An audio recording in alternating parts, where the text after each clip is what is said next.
سلام دوستان عزیز، خیلی خوش اومدید به ویدیو چنل خودتون، چنل V7. امروز میخوایم بریم فرق داخل این ویدیو میخوایم بریم با هم دیگه فرق گروزا X و گروزای معمولی رو با هم دیگه داشته باشیم و ببینیم چه فرقی با هم دیگه میکنن که خودتاشون رو با هم دیگه مثلا فرق میکنن که مثلا ما میزنیم سرعتش بیشتر میشه، مثلا دمیج بیشتری میده و این چیزا. میخوایم با هم دیگه ببینیم کدومشون بهتر و فرقشون چیه. خب من برام دوتا گروزا X و گروزای معمولی بردارم. خب کجا بودم؟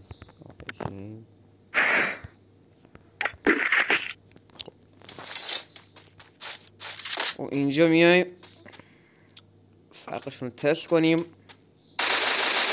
بدون وست اول بده 225 تایی، بده 242 تایی. اینجا میبینیم که نگاه 225 میخوره هد، اینجا هد 242 تایی میخوره.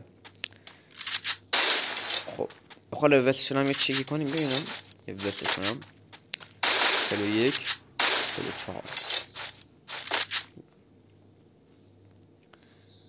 خب وست رو بیار دو رو میذاریم. خب تو این آپدیت نمیم چرا وستا رو نمیاره. 6 4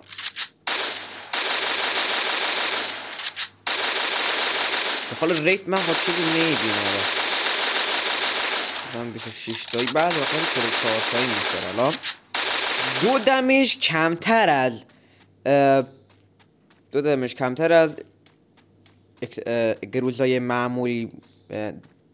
گروزای معمولی 2 دمیج کمتر از گروزای X میگیره و گروزای X قوی تر هستش. به هر حال داخل هدش هم چکی کنیم ببینم. 151 140 داخل هدشون 10 تا فرق داره. توی وست 2 داخل وست 2 تو وست 3 هم یه چکی کنیم. وست 3 22 تایی 19 تایی میخوره. بگیم 19 تایی جمع ببندیم. گروزا X هم 20 تایی میخوره. پشمام 20 تایی میخوره. اشاره میشه کنیم یه دمش فرق دارم، ولی خب بدون وست خیلی گروزای X میزنه سرتر از گروزای معمولی.